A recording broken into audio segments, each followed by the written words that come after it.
Hello வணக்கம், welcome to just நம்ம Akila's கிச்சனின் Tamil channel. இன்றைக்கி நம்ம பார்க்க போகிறது ரொம்ப சுவையான, அதே சமயம் ரொம்ப சுலபமான, காரசாரமான இறால் மசாலா எப்படி செய்யலாம் அப்படிங்கிறத நம்ம பார்க்க போகிறோம். பிகினர்ஸ் கூட ரொம்ப ஈஸியாக இதை ட்ரை பண்ணலாம். கண்டிப்பாக தப்பே வராது. அவ்வளோ சுவையாக இந்த மசாலாவை நீங்கள் வீட்டில் பண்ணி அசத்தலாம். இதுக்கு தேவையான பொருட்கள் நான் டிஸ்கிரிப்ஷன் பாக்ஸில் கொடுத்துருக்கேன். நீங்கள் ஓப்பன் செஞ்சு பார்த்துக்கலாம். அப்படி இல்லை அப்படின்னா என்னோடய வெப்சைட்லேயும் நீங்கள் போய் பார்த்துக்கலாம். இதே ரெசிபி இங்கிலீஷில் பார்க்கணும் அப்படின்னா நீங்கள் என்னோடய அகிலாஸ் கிச்சன் சேனலில் போயும் பார்க்கலாம். நீங்கள் என்னோடய சேனலை இப்போ தான் புதுசாக பார்க்குறீங்க அப்படின்னா, உங்களுக்கு என்னோடய சேனல் அதே மாதிரி பிடிச்சிருந்தது அப்படின்னா சப்ஸ்கிரைப் பட்டனை கிளிக் பண்ணிக்கோங்க.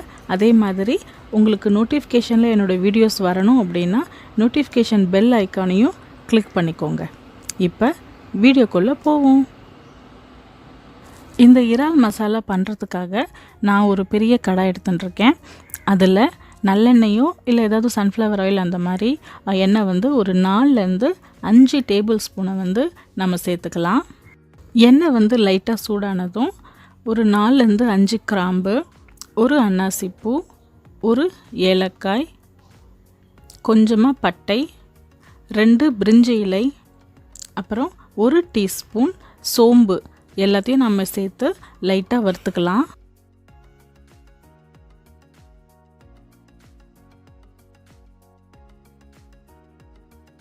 இப்போ 4 மீடியம் சைஸு வெங்காயத்தை நான் நல்லா ரொம்பவே பொடிசாக நறுக்கி எடுத்திருக்கேன். வெங்காயம் நல்ல டேஸ்ட்டு கொடுக்கும். அதனால் நீங்கள் 4 மீடியம் சைஸ் இல்லை 3 பெரிய சைஸ் வெங்காயம் நீங்கள் எடுத்துக்கோங்க. ஸோ கூடவே தேவையான அளவு உப்பையும் சேர்த்து நம்ம வெங்காயத்தை ஓரளவு நல்லா வதக்கிக்கலாம். இப்போ பாருங்கள், வெங்காயம் ஓரளவு வதங்கிடுச்சு. இப்போ இதில் நாம் கொஞ்சமாக கை நிறைய கருவேப்பிலையும் 2 பச்சை மிளகாயை நீளவாட்டில் வெட்டி எடுத்திருக்கேன். அதையும் சேர்த்து நம்ம நல்லா வதக்கிக்கலாம். வெங்காயம் ஓரளவு வதங்கின பிறகு 1 டீஸ்பூன் இஞ்சி விழுது, 1 டீஸ்பூன் பூண்டு விழுது, இது 2த்தையும் சேர்த்து பச்சை வாசம் போகிற வரைக்கும், அதாவது இஞ்சி பூண்டோட பச்சை வாசம் போகிற வரைக்கும் நல்லா வதக்கி எடுத்துக்கலாம்.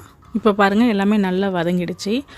இப்போ இதில் நான் சின்னதாக நறுக்கி வச்சுருக்கிற தக்காளியை சேர்த்துக்கிறேன். நான் 4 மீடியம் சைஸ் தக்காளி எடுத்துட்டுருக்கேன். அதாவது எவ்வளோ வெங்காயம் எடுத்தனோ அதே அளவு தக்காளி எடுத்திருக்கேன். அதை நல்ல மையாக நல்லா நசுங்கிற மாதிரி நசுக்கிக்கோங்க. நல்லா நசுங்கணும். அதாவது எந்த இதுவும் இருக்காது. ஏன்னா நம்ம மிக்சியில் போட்டு நம்ம அரைக்க போகிறதில்ல, அப்படியே தான் யூஸ் பண்ண போகிறோம். அதனால் நல்லா இதை வெங்காயம் ரொம்ப சாஃப்டாக ஆகிற மாதிரி குக் பண்ணிக்கோங்க. இப்போ பார்த்திங்கன்னா உங்களுக்கு தெரியும், தக்காளி நல்லா வதங்கிடுச்சு. அதே மாதிரி எண்ணெயை நல்லா விட்டு வெளியே வந்துடுச்சு. இப்போ நம்ம இதுக்கு தேவையான மசாலாவெல்லாம் ஆட் பண்ணிக்கலாம். அதுக்காக 1/2 டேபிள் ஸ்பூன் நார்மல் மிளகாய்த்தூள், 1/2 டேபிள் ஸ்பூன் காஷ்மீரி மிளகாய்த்தூள். அதாவது காஷ்மீரி மிளகாய்த்தூள் கொஞ்சம் கலர் கொடுக்கும், அதனால் அதை சேர்த்துருக்கேன். கூடவே 1 டேபிள் ஸ்பூன் தனியாத்தூள், அதாவது மல்லித்தூள், 1/2 டீஸ்பூன் மஞ்சள் தூள், 1 டீஸ்பூன் ஜீரகத்தூள், 1 டீஸ்பூன் கரம் மசாலா தூள் எல்லாத்தையுமே சேர்த்து நல்லா நம்ம மிக்ஸ் பண்ணிக்கலாம்.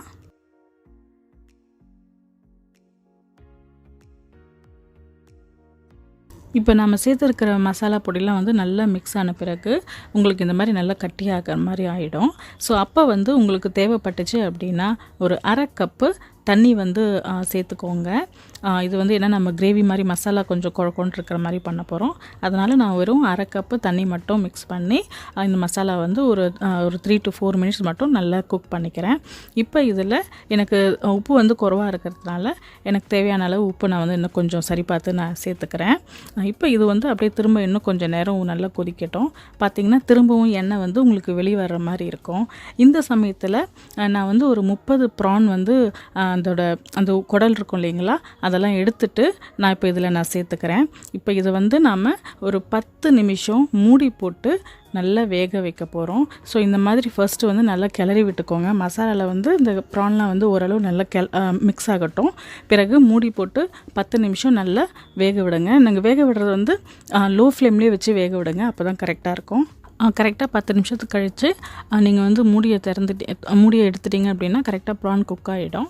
உங்களுக்கு பார்த்திங்கனாலே தெரியும். ப்ரான் வந்து எப்போவுமே ரொம்ப சீக்கிரமாகவே வெந்துடும், அதாவது ஒரு 10 நிமிஷத்துக்குள்ளேயே கரெக்டாக வெந்துடும். அதனால தான் வந்து நம்ம மற்ற மசாலா, மற்ற தக்காளி, வெங்காயம்லாம் வந்து ஃபஸ்ட்டே வந்து நம்ம நல்லா வேக வச்சுட்டு பிறகு கடைசியாக மட்டும் ப்ரானை வந்து ஆட் பண்ணுறோம். நீங்கள் ரொம்ப நேரம் ப்ரானை வந்து வேக வச்சிட்டிங்க அப்படின்னா ப்ரான் வந்து ரப்பர் மாதிரி ஆகிடும், சாப்பிட்றதுக்கு நல்ல டேஸ்ட்டாக இருக்காது. ஸோ இந்த மாதிரி நீங்கள் பண்ணிங்க அப்படின்னா கரெக்டாக இருக்கும்.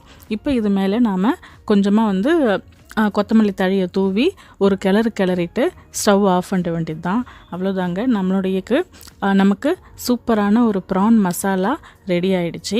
இதை வந்து நீங்கள் சாதத்துக்கூடையோ இல்லை ரொட்டி இல்லை நான், சப்பாத்தி அந்த மாதிரி எது கூட வேணாலும் தொட்டுக்கிட்டு சாப்பிடலாம். இதை நீங்கள் சாதத்துக்கூடையும் சும்மாவே பரட்டி சாப்பிட்றதுக்கும் ரொம்பவே டேஸ்ட்டாக இருக்கும். நீங்களும் இந்த ரெசிபியை செஞ்சு பாருங்கள். செஞ்சு பார்த்துட்டு எப்படி வந்ததுன்னு எனக்கு கமெண்ட் பண்ணுங்கள். இந்த வீடியோ உங்களுக்கு பிடிச்சிருந்ததுன்னா லைக் பண்ணுங்கள், ஷேர் பண்ணுங்கள் மற்றும் சப்ஸ்கிரைப் பண்ணுங்கள். அதே மாதிரி என்னுடைய வீடியோஸ் உங்களுக்கு நோட்டிஃபிகேஷனில் வரணும் அப்படின்னா பெல் ஐக்கானை கிளிக் பண்ணிக்கோங்க.